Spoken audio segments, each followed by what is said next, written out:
APL BPL വ്യത്യാസമില്ലാതെ ഗുണഭോക്താക്കൾക്ക് ഓണക്കാലത്തോടനുബന്ധിച്ച് സംസ്ഥാന സർക്കാരിന്റെ ഭാഗത്തു നിന്നും വമ്പൻ ആനുകൂല്യ വിതരണങ്ങൾ പ്രഖ്യാപിച്ചു.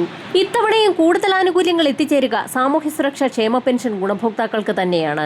വിവിധ ഘട്ടങ്ങളിലായി അടിസ്ഥാന പെൻഷൻ 3000 രൂപയിലേക്ക് ഉയർത്തുമെന്ന് UDF സർക്കാർ പ്രഖ്യാപിച്ചതിന് പിന്നാലെയാണ് ഗുണഭോക്താക്കൾക്ക് സന്തോഷ വാർത്ത എത്തിയിരിക്കുന്നത്. സാമൂഹ്യ സുരക്ഷാ പെൻഷന് പുറമെ വിദ്യാർത്ഥിനികൾക്കുള്ള സഹായം, വാർഡ് അടിസ്ഥാനമാക്കി 30ഓളം വരുന്ന സഹായങ്ങൾ എന്നിവ കൂടി പ്രഖ്യാപിച്ചിരിക്കുകയാണ്. വാർദ്ധക്യം, വൈകല്യം, വിധവത്വം എന്നിവ നേരിടുന്ന വ്യക്തികൾക്ക് വരുമാനം ഉറപ്പാക്കുന്നതിനായി വിവിധ പെൻഷൻ പദ്ധതികൾ നിലവിലുണ്ട്. വാർദ്ധക്യകാല പെൻഷൻ, വിധവാ പെൻഷൻ, വികലാംഗ പെൻഷൻ എന്നിവ കൈപ്പറ്റുന്ന ഗുണഭോക്താക്കൾക്ക് പുറമെ ക്ഷേമനിധി ബോർഡുകൾ വഴി പെൻഷൻ തുക സ്വീകരിക്കുന്ന ഗുണഭോക്താക്കൾക്കും വർദ്ധിപ്പിച്ച പെൻഷൻ തുകയടക്കം എത്തിച്ചേരും. അപേക്ഷകരുടെ വരുമാനം, പ്രായം തുടങ്ങിയ മാനദണ്ഡങ്ങൾ അനുസരിച്ചാണ് ഈ പെൻഷനുകൾ അനുവദിക്കുന്നത്. പുതിയ അപേക്ഷകർക്ക് മാനദണ്ഡങ്ങൾ അനുസരിച്ച് അപേക്ഷകൾ സമർപ്പിക്കാവുന്നതാണ്. സാമൂഹ്യ സുരക്ഷാ പെൻഷനുകളുടെ വർദ്ധിപ്പിച്ച പെൻഷൻ തുക വിതരണ നടപടികൾ സംസ്ഥാന സർക്കാരിന്റെ ഭാഗത്തു നിന്നും ആരംഭിച്ചു എന്നുള്ള സന്തോഷ വാർത്തയാണ് ഈ മണിക്കൂറുകളിൽ പുറത്തു വന്നിട്ടുള്ളത്. 51 ലക്ഷത്തോളം വരുന്ന സാമൂഹിക സുരക്ഷാ പെൻഷൻ ഗുണഭോക്താക്കളിൽ വാർദ്ധക്യകാല പെൻഷനുകൾ, വിധവാ പെൻഷനുകൾ, ഭിന്നശേഷി പെൻഷനുകൾ, അവിവാഹിത പെൻഷനുകൾ, കർഷക തൊഴിലാളി പെൻഷനുകൾ കൈപ്പറ്റുന്ന ഗുണഭോക്താക്കൾക്ക് അറിയിപ്പുകൾ എത്തിയിട്ടുണ്ട്. നിലവിൽ സർക്കാർ നടപ്പിലാക്കാൻ പോകുന്ന ജനക്ഷേമ പദ്ധതികളിൽ ഏറ്റവും ഒന്നാമതായി ഇടം പിടിച്ചിരിക്കുന്നത് സാമൂഹ്യ സുരക്ഷാ പെൻഷനുകളുടെ വർധനവ് തന്നെയാണ്. പെൻഷൻ തുക 3000 രൂപയിലേക്ക് ഉയർത്തുന്നതിനുള്ള നടപടികൾ സംസ്ഥാന സർക്കാരിന്റെ ഭാഗത്തു നിന്നും ആരംഭിച്ചതായി മുഖ്യമന്ത്രി വാർത്താ സമ്മേളനത്തിൽ അറിയിച്ചിരിക്കുകയാണ്. ഇതിനുള്ള നടപടികൾ ആരംഭിച്ചതായി മന്ത്രിസഭയിൽ സർക്കാർ അറിയിച്ചിരിക്കുകയാണ്. നടപടികളുടെ ആദ്യഘട്ടമെന്നോണം പരിശോധനകൾ കൂടുതൽ കർശനമാക്കാനാണ് സർക്കാർ നീക്കം. ഇതിന്റെ ഭാഗമായി വാർഷിക മസ്റ്ററിംഗ് ഉൾപ്പെടെ ഗുണഭോക്താക്കൾ വീണ്ടും നടത്തേണ്ടി വരും. 60 വയസ്സ് കഴിഞ്ഞവർക്കുള്ള പെൻഷൻ ഇനങ്ങളിൽ വാർദ്ധക്യകാല പെൻഷൻ നിശ്ചിത പ്രായപരിധി കഴിഞ്ഞ തൊഴിലില്ലാത്തവർക്കും വരുമാനം കുറഞ്ഞവർക്കും സ്ഥിര വരുമാനം നൽകും. ഇതുവഴി വാർദ്ധക്യത്തിൽ സാമ്പത്തിക പരാധീനങ്ങൾ ഒരു പരിധിവരെ ലഘൂകരിക്കാൻ സാധിക്കുമെന്ന് മുഖ്യമന്ത്രി വ്യക്തമാക്കി. ഇതോടൊപ്പം തന്നെ ശാരീരികമായോ മാനസികമോ ആയ വൈകല്യങ്ങളുള്ളവർക്ക് നൽകുന്ന വികലാംഗ പെൻഷനിൽ 25% വരെ വർധനവ് കൊണ്ടുവരുമെന്നും റിപ്പോർട്ടുകൾ സൂചിപ്പിക്കുന്നു. ഇത് ഗുണഭോക്താക്കളെ സംബന്ധിച്ചിടത്തോളം ആശ്വാസകരമായി തീരും. ക്ഷേമ പെൻഷനുകൾക്ക് പുറമെ വിവിധ സാമൂഹിക സുരക്ഷാ പദ്ധതികളും നിലവിലുണ്ട്. തൊഴിലില്ലായ്മ വേതനം, കർഷക തൊഴിലാളി പെൻഷൻ, മത്സ്യത്തൊഴിലാളി പെൻഷൻ തുടങ്ങിയവ ഉദാഹരണങ്ങളാണ്.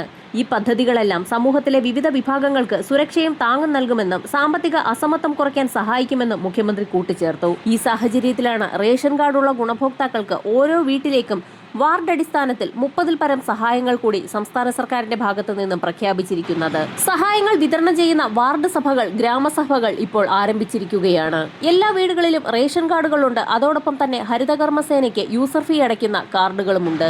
വിവിധ പദ്ധതികളിലേക്ക് അപേക്ഷ വയ്ക്കുമ്പോൾ ഗുണഭോക്താവിന്റെ ആധാർ കാർഡും റേഷൻ കാർഡിന്റെ കോപ്പിയും അതോടൊപ്പം തന്നെ ഹരിതകർമ്മസേനയ്ക്ക് യൂസർ ഫീ അടയ്ക്കുന്ന റെസിപ്റ്റും കൂടി ഉണ്ടാവേണ്ടതാണ്. ഹരിതകർമ്മസേനയ്ക്കുള്ള യൂസർ ഫീ 50 രൂപ വീതം കൃത്യമായി അടച്ച് രസീത് കൈപ്പറ്റിയിട്ടുള്ള ആളുകൾക്കാണ് മുൻഗണന ലഭിക്കുക. കുടിശ്ശിക വരുത്തിയിട്ടുള്ള ആളുകൾക്ക് ആനുകൂല്യങ്ങൾ പെൻഡിംഗിൽ വരുന്ന ഒരു സാഹചര്യം കൂടി ഉണ്ടാകും. 60 വയസ്സിന് മുകളിൽ പ്രായമുള്ള ആളുകൾക്കുള്ള സഹായങ്ങൾ, അതായത് നടക്കാൻ ബുദ്ധിമുട്ടുള്ള ആളുകൾക്കുള്ള ഊന്നുവടികൾ, പ്രത്യേക വീൽ ചെയറുകൾ, വാട്ടർ ബെഡ് തുടങ്ങിയവ ലഭിക്കുന്നതാണ്. ഇതിനു പുറമെ കട്ടിലുകൾ, കമ്പിളിപ്പുതപ്പ് തുടങ്ങിയവ ലഭിക്കും. പുതിയതായി അപേക്ഷ വെച്ച് മുൻഗണനാ പട്ടികയിൽ ഇടം പിടിക്കുന്ന ആളുകൾക്ക് ആനുകൂല്യം അതിവേഗം തന്നെ ലഭിക്കുന്നതാണ്. ഓരോ പഞ്ചായത്തുകളിലും വ്യത്യസ്തങ്ങളായ സഹായങ്ങളാകും ഗുണഭോക്താക്കളിലേക്ക് എത്തിച്ചേരുക. APL BPL വ്യത്യാസമില്ലാതെ 60 വയസ്സിന് മുകളിൽ പ്രായമുള്ളവർക്ക് അപേക്ഷ വയ്ക്കാവുന്നതാണ്. ഓരോ വാർഡിലും തിരഞ്ഞെടുക്കപ്പെടുന്ന നിശ്ചിത എണ്ണം ഗുണഭോക്താക്കൾ എന്ന രീതിയിലാണ് ആനുകൂല്യങ്ങൾ വിതരണം ചെയ്യുന്നത്.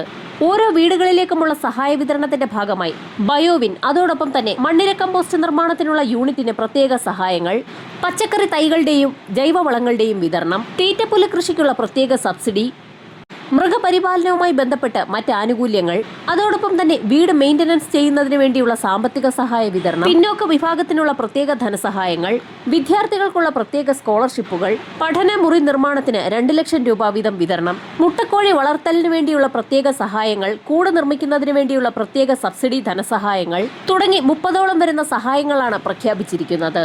സഹായങ്ങൾ ആവശ്യമുള്ളവർ ആവശ്യാനുസരണം അപേക്ഷയ്ക്കൊപ്പം അനുബന്ധ രേഖകൾ കൂടി അറ്റാച്ച് ചെയ്ത ശേഷം സമർപ്പിക്കേണ്ടതാണ്. അപേക്ഷ വെച്ചിട്ടുള്ള ഗുണഭോക്താക്കൾക്ക് ഇപ്പോൾ ഗ്രാമസഭകൾ വഴി അതിന്റെ മാർക്കിടിയിൽ ഉൾപ്പെടെയുള്ള കാര്യങ്ങൾ ആരംഭിച്ചിരിക്കുകയാണ്. അടുത്തതായി കൂടാൻ പോകുന്ന ഗ്രാമസഭകളിലാണ് ഗുണഭോക്തൃ പട്ടികയിൽ ഉൾപ്പെട്ടിട്ടുള്ള ആളുകളുടെ ലിസ്റ്റുകൾ പ്രസിദ്ധീകരിക്കുക. അർഹതപ്പെട്ട അവകാശങ്ങൾ ഗുണഭോക്താക്കൾ നേടിയെടുക്കുക തന്നെ ചെയ്യുക. സർക്കാർ എയ്ഡഡ് കോളേജുകളിലെ 5 ലക്ഷത്തിലേറെ വിദ്യാർത്ഥിനികൾക്ക് പ്രതിമാസം 1000 രൂപ വീതം നൽകുന്ന പദ്ധതി ഓണസമ്മാനമായി സർക്കാർ നടപ്പാക്കും. സ്കോളർഷിപ്പ്, ഫെലോഷിപ്പ് അടക്കമുള്ള ആനുകൂല്യങ്ങൾ ലഭിക്കുന്നവരെയും ഒഴിവാക്കില്ല. വരും മണിക്കൂറുകളിലെ സർക്കാർ അറിയിപ്പുകൾക്കായി ചാനൽ സബ്സ്ക്രൈബ് ചെയ്യാൻ മറക്കാതിരിക്കുക.